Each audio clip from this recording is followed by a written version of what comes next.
wassalatu wassalamu ala asrofil anbiya'i wal mursalin wa ala alihi washabbihi ajma'in amma ba'du. Waqala Allah ta'ala fil Qur'anil Karim, a'udzu billahi minasyaitonir rajim, bismillahirrahmanirrahim, wa ma arsalna ila rahmatan lil alamin. Waqala Nabi sallallahu alaihi wasallam, al ilmu faridatun ala kulli muslimin wal muslimat al ayat. Pertama-tama marilah kita panjatkan puji dan syukur kita kehadirat Allah Subhanahu wa taala yang mana kita telah diberikan beribu-ribu nikmat kepada kita, terutama nikmat iman dan Islam. Salawat dan salam mari kita curah limpahkan kepada junjungan alam yakni habibana wa nabiyana wa rasulana wa maulana Muhammad sallallahu alaihi wasallam. Alhamdulillah pada kesempatan kali ini kita bisa berbagi ilmu dalam acara pesantren Ramadan ya teman-teman siswa-siswi SMA 1 Patok Besi. Pada kesempatan kali ini alangkah baiknya saya akan menyampaikan tentang Islam rahmatan lil alamin. Sebelum kita menganjak ke apa itu Islam rahmatan lil alamin, kita akan membahas dulu apa itu Islam. Arti Islam ini adalah Islam artinya tunduk, pasrah dan juga berserah diri, dan arti juga damai. Secara etimologi juga melambangkan bahwa agama Islam ini adalah agama yang membawa kebenaran dan juga membawa perdamaian. Berarti Islam ini merupakan berserah diri kepada Allah. Dan juga Islam secara istilah adalah definisi yang sering kita pakai adalah aturan-aturan Allah atau aturan-aturan Tuhan yang diturunkan kepada baginda Nabi Muhammad SAW untuk disebarluaskan kepada umatnya di seluruh dunia dan juga mereka untuk selamat dunia dan akhirat. Nah, dan juga sebenarnya ada definisi yang lebih tepat. Islam adalah aturan-aturan Allah yang diturunkan kepada Nabi Adam, ya, dari Nabi Adam hingga Nabi Muhammad, di mana aturan itu diturunkan kepada Nabi Muhammad merupakan penyempurna aturan-aturan sebelumnya yang disebarluaskan kepada seluruh umat manusia agar mereka selamat dunia dan akhirat.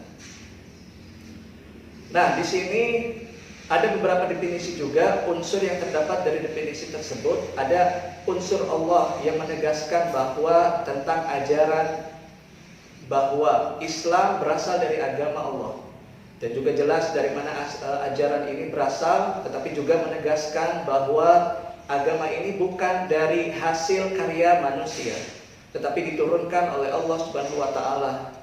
Kemudian yang kedua, pembawa aturan atau pembawa ajaran, yaitu Nabi Muhammad SAW.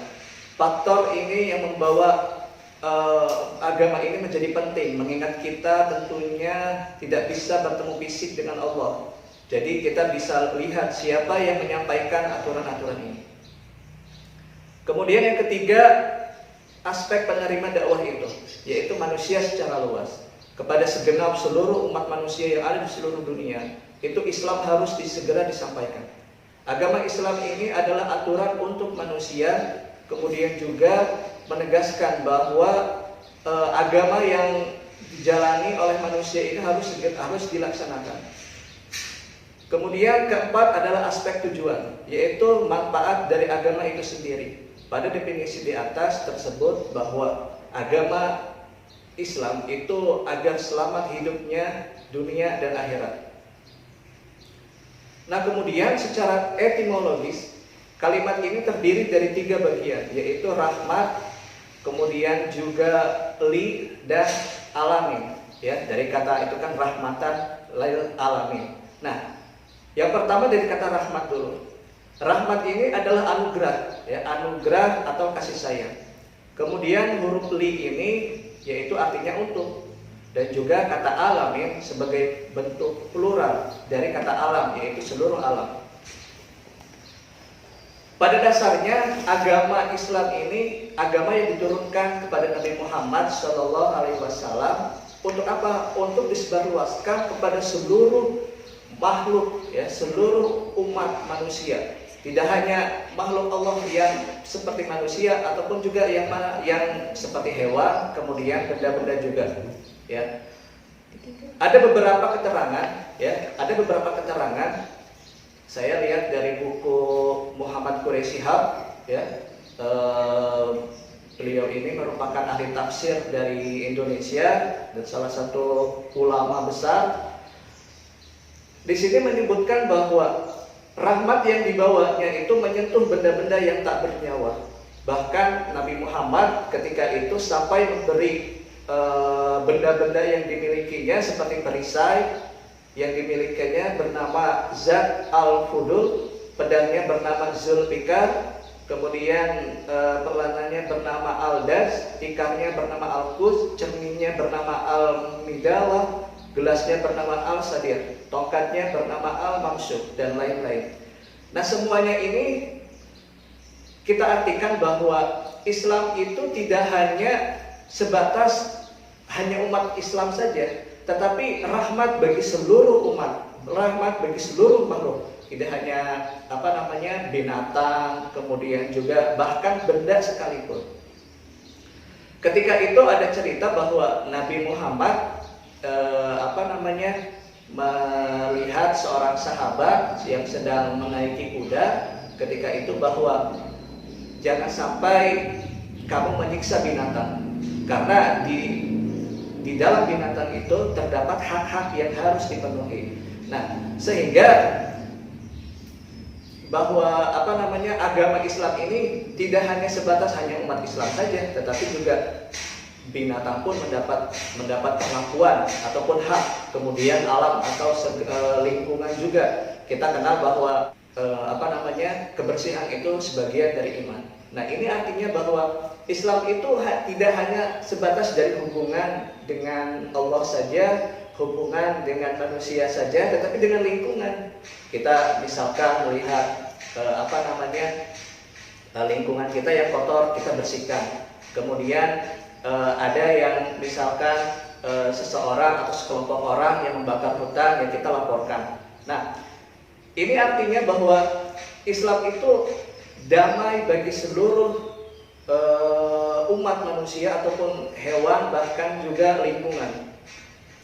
Kemudian ada hadis juga yang mengatakan bahwa dilarang bagi seseorang yang buang air kecil itu tidak boleh di lubang, dalam arti di lubang tanah, ya, di lubang tanah. Karena apa? Karena menurut baginda Nabi Muhammad SAW bahwa di dalam lubang tersebut ada hewan, yaitu apa? Mungkin ada semut ataupun hewan-hewan yang lainnya. Nah, sehingga apa? Sehingga ini menandakan bahwa begitu agungnya Nabi Muhammad dengan ajarannya, yaitu ajaran Islam, bahwa akhlak tersebut harus disampaikan kepada umat manusia. Nah, kemudian juga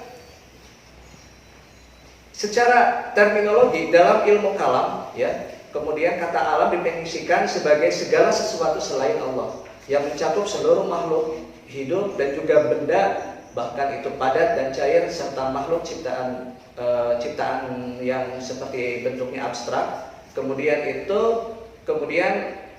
pengertian dasar perasa rahmatan lil alamin adalah bahwa Islam merangkul dan mengayomi seluruh semesta dan segala isinya tanpa terkecuali. Sampai di sini tidak ada persoalan. Kemudian juga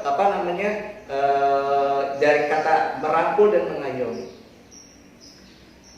Pada dasarnya Islam itu agama yang damai, agama yang mengajak kita untuk saling menghormati, saling menghargai terhadap umat manusia. Bahkan muslim pun kita harus saling menghargai dan saling menghormati. Kita sadar di Indonesia ini negara yang multikultural, banyak agama, banyak budaya, banyak suku, dan lain sebagainya. Sehingga jelas bahwa kita sebagai umat Islam itu harus saling menghormati kepada sesama umat yang lainnya, ataupun misalkan kepada non-muslim sekalipun. Sehingga apa? Sehingga ini menunjukkan bahwa Islam agama yang membawa kedamaian, membawa cinta dan rasa perdamaian. Jangan sampai umat Islam itu ketika hadirnya umat Islam itu menjadi pembawa bencana, kemudian pembawa kerusuhan. Nah, ingat ketika itu almarhum Zainuddin MZ mengatakan dalam ceramahnya ketika itu bahwa umat Islam itu harus seperti lebah, ya, harus seperti hewan lebah.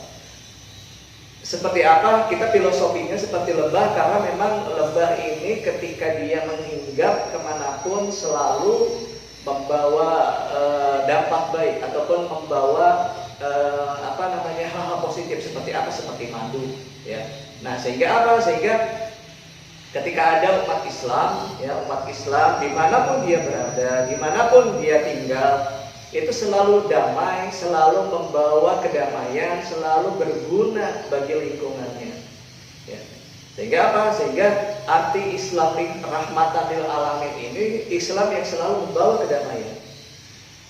Nah, kemudian pada dasarnya rahmat ini adalah kasih sayang, ya, berasal dari Tuhan yang Maha Pengasih, Rahmat dan Rahim. Allah Subhanahu wa taala sebagai sumber rahmat, ya, atau sumber kasih sayang yang tersebar di alam semesta ini. Nah, kemudian dalam Sahih Bukhari melalui Abu Hurairah, Nabi Muhammad SAW pernah mengatakan bahwa pada hari penciptaannya Allah menciptakan 100 rahmat ataupun 99 rahmat kasih sayang ini masih dipegang oleh Allah untuk disimpan. Hanya satu rahmat saja yang disebarkan oleh Allah bagi seluruh makhluknya. Sementara menurut Sahih Muslim dari Salman Al-Farisi, satu rahmat itu bisa disebarkan ke seluruh umat manusia yang ada di muka bumi. Sehingga cukup bagi seorang ibu menyayangi anak-anaknya, kemudian semua makhluk makhluk baik manusia, burung dan lain sebagainya, itu sampai jenis hewan, jin mengasihi satu sama lain. Kemudian 99 rahmat sengaja ditahan oleh Allah untuk memberi rahmat kepada seluruh hambanya pada hari kiamat nanti. Jadi pada intinya satu rahmat itu oleh Allah berikan itu untuk seluruh umat manusia yang ada di dunia, ataupun bahkan hewan, kemudian benda sekalipun. Dalam ceramah Profesor Quraish Shihab yang mengatakan bahwa kaki kuda saja ketika mengangkat itu mengangkat kakinya untuk melindungi anaknya, itu sebuah rahmat ataupun sebuah kasih sayang yang Allah berikan. Nah, kemudian kata Rahman ini diakhiri dengan kata tak marbutoh atau tak marbutoh. Tak marbutoh ini bermakna mengikat, ya. Makna Rahman ini berarti mengikat dua hal, ya. Seperti yang dijelaskan sebelumnya bahwa Rahman adalah bapak dan Rahim adalah ibu. Maka marbutohnya adalah ikatan, ya. Ikatannya adalah anak. Nah, sehingga apa? Sehingga dikatakan bahwa Rahman dan Rahim Allah itu bagaikan kasih sayang orang tua kepada anaknya, ataupun misalkan satu kesatuan dalam keluarga, ya. Nah, di sini juga dapat mengambil kesimpulan bahwa sifat Rahman ini dimiliki oleh orang tua kita. Contohnya seperti bapak yang sedemikian bertanggung jawab kepada anaknya, kepada keluarganya, dan ibu juga yang mengasihi dan selalu menjaga anaknya, itu sebagai simbol Rahman yang dekat dengan diri kita. Itu salah satu contohnya. Mungkin untuk penjelasan dari saya cukup sekian, mudah-mudahan ada manfaatnya. Billahi taufiq wal hidayah. Wassalamualaikum warahmatullahi wabarakatuh. Ramadan tiba, Ramadan tiba, Ramadan tiba, marhaban ya Ramadan, marhaban ya Ramadan. Berapa ini? Bentar. Marhaban ya Ramadan. Oh, lagi. Santai udah nanti dipotong. Ayo udah.